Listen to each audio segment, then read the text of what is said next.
दियलई बलकवा है तोरे दियलई बलकवा है डीजे विकास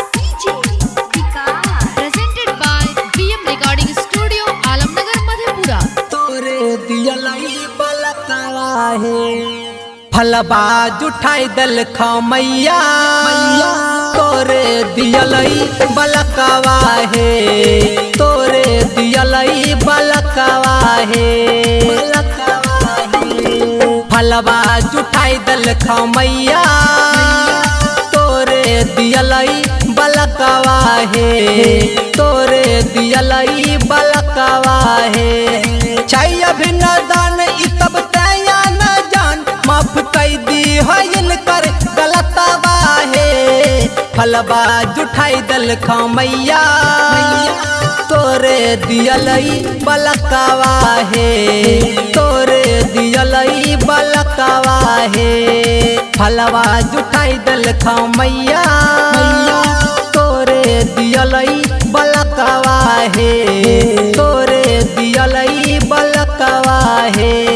छै अभिनदन इ तब तया न जान माफ कई दी हइन कर गलतवा है फलवा जुठाई दल खमैया तोरे दियलई बलकवा है तोरे दियलई बलकवा है डीजे विकास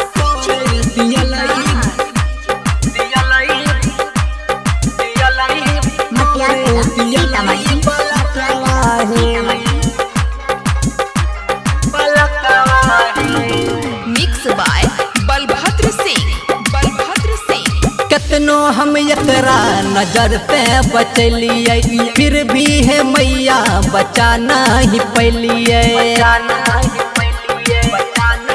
हाँ कितनो हम एकरा नजर से बचलिए फिर भी है मैया बचा नहीं पैलिए जोड़ै छी हाथ मैया कोई दे हो माप इनकर देखी के तू ता हलतवा है फलबा जुठाई दल खमैया तोरे दियलई बलकवा है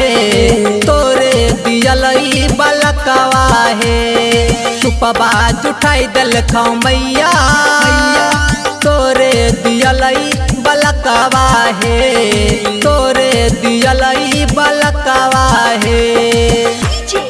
विकास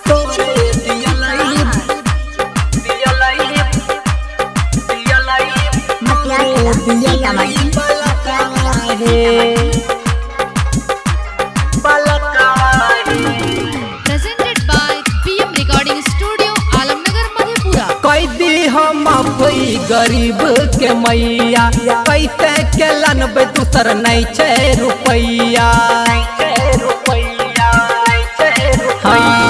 कई दी हम कोई गरीब के मैया कैसे के लनबे दूसर नहीं छे रुपैया राइटर गुंजन सुनील पंकज पवैया के छे आँख के पलकवा है तुपबा जुठाई दल खमैया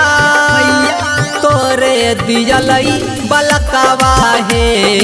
तोरे दियलई बलकवा है फलवा जुठाई दल खमैया